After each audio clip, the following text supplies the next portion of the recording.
साथियों नमस्कार, कैसे हैं आप सब लोग। कई बार ये क्वेरी आई है आप सबकी कि सेक्शन 139 क्या है एनआईएट का है, इस बारे में बताएं ताकि हमें कोई भी दिक्कत ना हो चेक का मुकदमा लड़ने में और हम इजीली जो है कॉन्टेस्ट कर सकें चेक के केस को।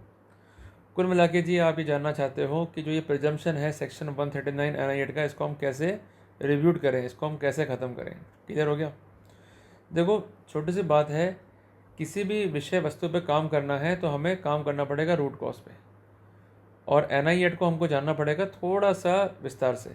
अभी हम बिल्कुल डिटेल में जो है बात नहीं करेंगे, हम एक बात करेंगे माइक्रोस्कोपिक लेवल पे। क्लियर है, मतलब सूक्ष्म बात करनी है अपने को, बट बात करना बहुत ज़रूरी है। अगर रेफरेंस नहीं होगा तो आपको कॉन्सेप्ट जो है समझ में नहीं आएगा।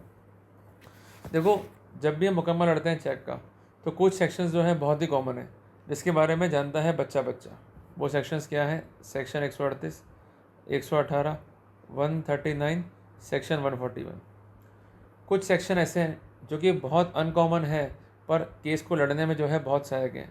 धारा 8, धारा 9, धारा 20, धारा 87, धारा 94, इसके अलावा धारा 142।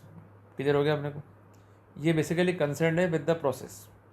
इसके अलावा कुछ सेक्शन ऐसे भी हैं जो बहुत ट्रेंडिंग में, 143A, 148, in addition to this 143, 145, 146, 147। Clear हो गया अपने को। तो इसलिए जब भी आप चेक का मुकदमा लड़ें तो इन कानूनी प्रावधान की जानकारी आपको होनी चाहिए। इसके बारे में मैंने अलग से कंटेंट जो है रिकॉर्ड किया है और उसको अपलोड भी किया है। क्लियर है। अब जो आज का मुद्दा है वो जुड़ा हुआ है सिर्फ और सिर्फ सेक्शन 139 एनआईएट से।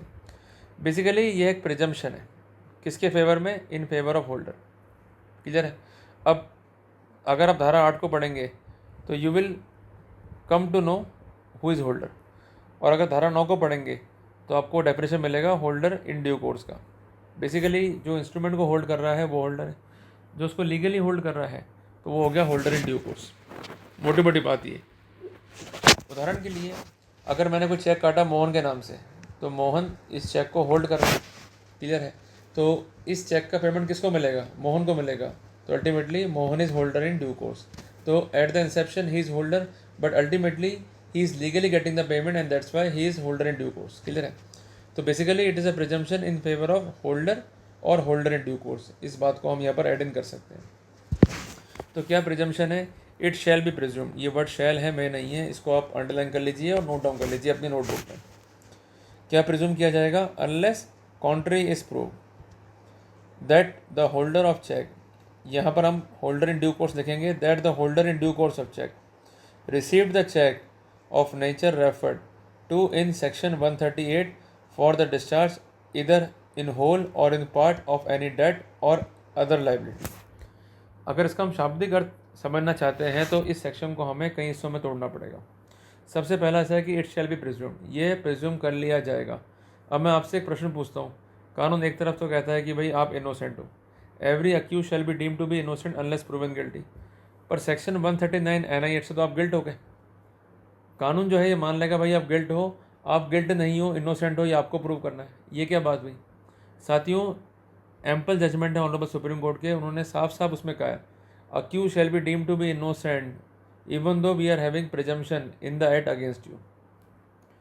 तो जो प्रिजम्पशन है इनोसेंस का वो कभी भी ख़त्म नहीं होता है, वो आपके फेवर में रहेगा ही रहेगा। ये जो प्रिजम्पशन है ये स्ट्रॉन्ग प्रिजम्पशंस नहीं है, बेसिकली कुछ सपोर्ट दे रहा है कंसर्न प्रोसिक्यूशन को to sustain the case. Clear है।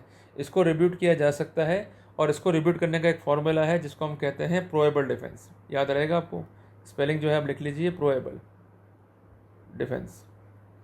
बेसिकली इसका अभिप्राय क्या है कि संभावनाएं ऐसी क्रिएट करना किसी भी केस में जो केस में डाउट जो है क्रिएट कर दे।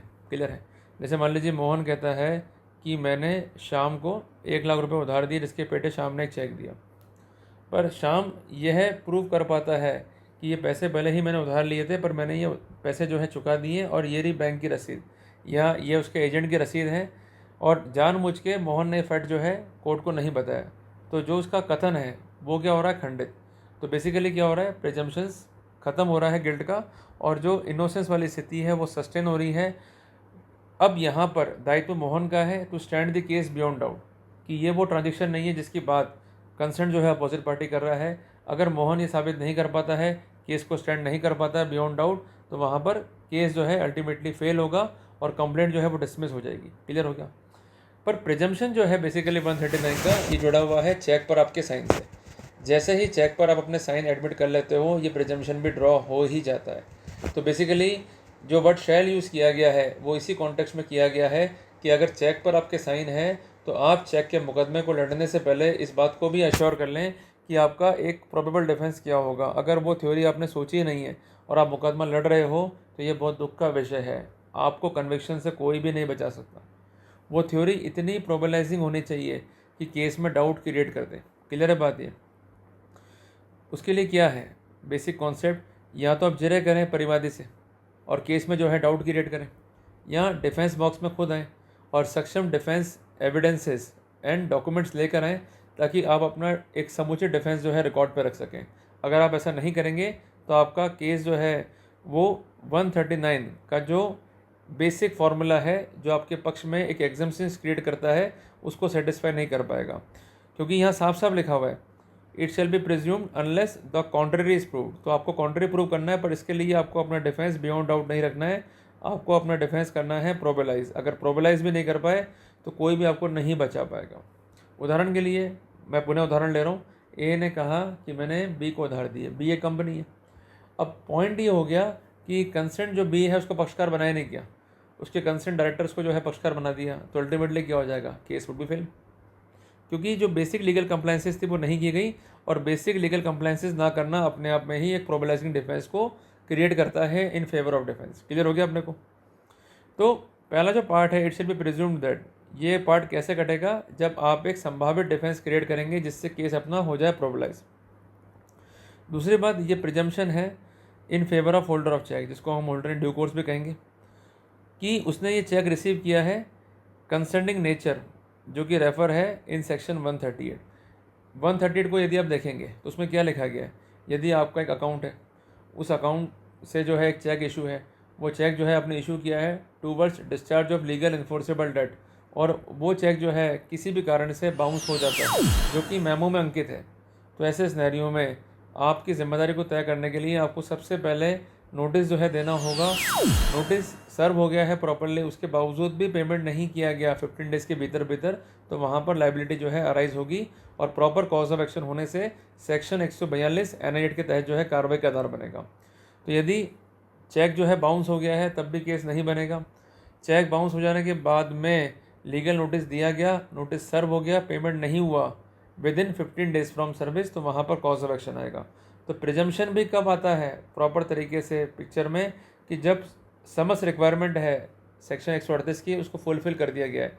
किसी भी रिक्वायरमेंट को फुलफ़िल नहीं किया गया मीन्स लीगल इन्फोर्सेबल डेट नहीं है, या उस कंसेंट चेक जो है उसके पावर नहीं है, कंसेंट अकाउंट जो है आपका नहीं है, या जो कंसेंट चेक है वो आपने इशू ही नहीं किया, एग्जीक्यूट ही नहीं करा, ऐसे स्थितियाँ फाइल पर है, then definitely we will get the benefit. वहाँ प्रिजम्पशन ड्रॉ नहीं होगा। प्रिजम्पशन ड्रॉ के लिए प्रथम शर्त यही है कि जो भी ट्रांजेक्शन्स हैं या जो भी स्थितियां हैं वो 138 की परिधि में होनी चाहिए। अगर वो परिधि या नहीं है, उसके अभी आप सेटिस्फाई नहीं हो रहे, प्रिजम्पशन भी ड्रॉ नहीं होगा। क्लियर है। इस बात से कोई मतलब नहीं है चाहे वो डिस्चार्ज होल डेट के लिए है या पार्ट डेट के लिए या किसी अदर लाइबिलिटी के लिए।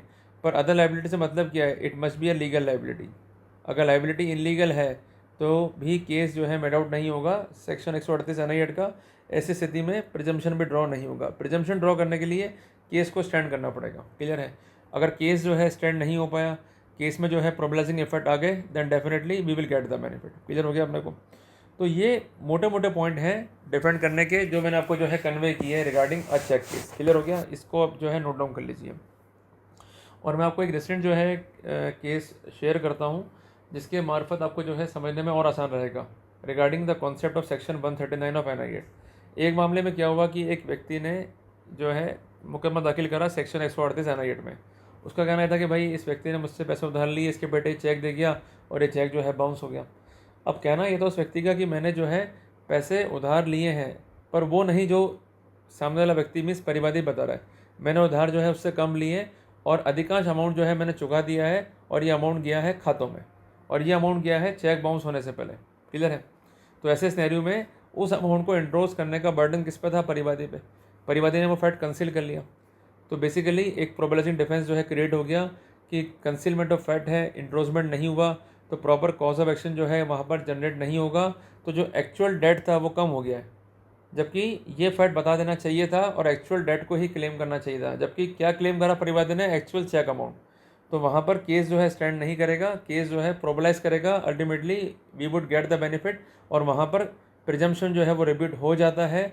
अब बर्डन जो है परिवादी पे है ट्रांजेक्शन्स को साबित करने का। अगर परिवादी ट्रांजेक्शन साबित नहीं कर पाता है, वस्तु स्थिति को स्पष्ट नहीं कर पाता है, ये भी स्पष्ट नहीं कर पाता कि उसने ये इंडोर्समेंट क्यों नहीं करे हैं रिकॉर्ड पे, तो ऐसे सिनेरियो में केस जो है अल्टीमेटली फेल होगा, डिसमिस होगा। तो ये महत्वपूर्ण जानकारियां हैं जो मैंने आपको दी to work out on section 139 of NI act. उम्मीद करता हूँ कि आपको ये जानकारियाँ अच्छी लगी होंगी। अगर जानकारी अच्छी लगी तो इस कंटेंट को लाइक और शेयर जरूर कीजिएगा।